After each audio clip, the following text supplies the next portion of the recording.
চট্টগ্রামের পটিয়ায় ইসলামী ব্যাংকের লেনদেন বন্ধ করে দিয়েছে ক্ষুব্ধ জনতা। শুক্রবার ২৬ সেপ্টেম্বর অনুষ্ঠিত পুনর্নিরীক্ষণ পরীক্ষায় অংশগ্রহণ না করে রবিবার ২৮ সেপ্টেম্বর সকালে ব্যাংক কর্মকর্তারা কাজে যোগ দিতে চাইলে কর্তৃপক্ষের পক্ষ থেকে বাধা দেওয়া হয়। এ সময় ব্যাংকারদের পক্ষে স্থানীয় লোকজন অবস্থান নিলে পরিস্থিতি দ্রুত উত্তপ্ত হয়ে ওঠে। এক পর্যায়ে ক্ষুব্ধ জনতা ব্যাংকের লেনদেন বন্ধ করে গেটের তালা ঝুলিয়ে দেয়।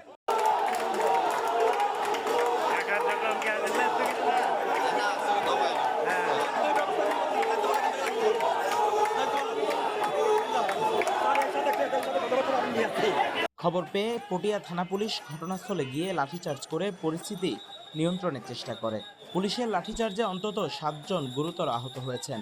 তারা হলেন ওবায়দুল হক রিকু, সুমন, রিপন, মামুন শিকদার, মোহাম্মদ সোহেল, মোহাম্মদ মুসা ও আবুল কাশেম।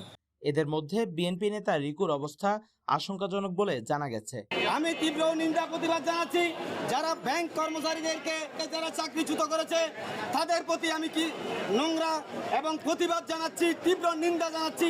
এরা যে নোংরা মন মানসিকতার পরিচয় দিয়েছে, এই নোংরা মন মানসিকতার পরিচয়ের বিরুদ্ধে আমাদের অবস্থান।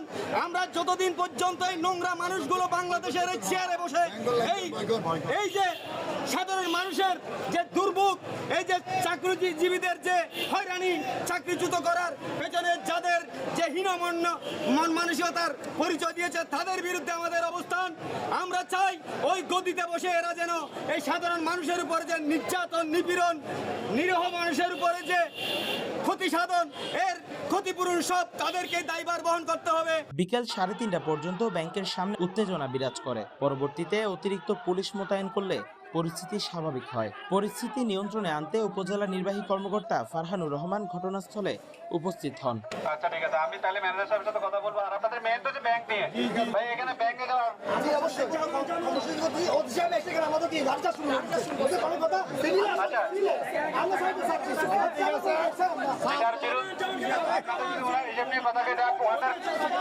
আমাদের কর্তৃপক্ষ আছে, কর্তৃপক্ষকে আপনারা জানাবেন। তবে এখানে কিছু করার দরকার নাই। আমি আপনাদেরকে বলছি সবাই, আরে বাবা আপনার একটা কর্তৃপক্ষ আছে না, আপনার কর্তৃপক্ষ আছে, আমাদেরও চার কর্তৃপক্ষ আছে, আপনার কর্তৃপক্ষের সাথে কথা বলবেন। এখন আমি ব্যাংকের লোকের সাথে কথা বলবো। আমার প্রবলেমটা হচ্ছে, সমস্যা হচ্ছে ব্যাংকে, রাস্তাঘাটে কোনো ভেজাল নাই। রাস্তাঘাটে যেটা হবে এটা অপ্রীতিকর ঘটনা। আমরা চাই না পটিয়াতে কোনো অপ্রীতিকর ঘটনা ঘটুক। সবুর রোড, পটিয়ার যে কোনো রাস্তাঘাট উন্মুক্ত থাকবে। আমি এবং ব্যবসা বাণিজ্য সবাই নির্বিঘ্নে ব্যবসা করতে পারে সেই নিশ্চিত করবেন। অন্যদিকে আন্দোলনকারীরা জানিয়েছেন, পরীক্ষার নামে ব্যাংকারদের চাকরিচ্যুত করার যে উদ্যোগ ম্যানেজমেন্ট নিয়েছে তা আন্দোলনের মাধ্যমে প্রতিহত করা হবে।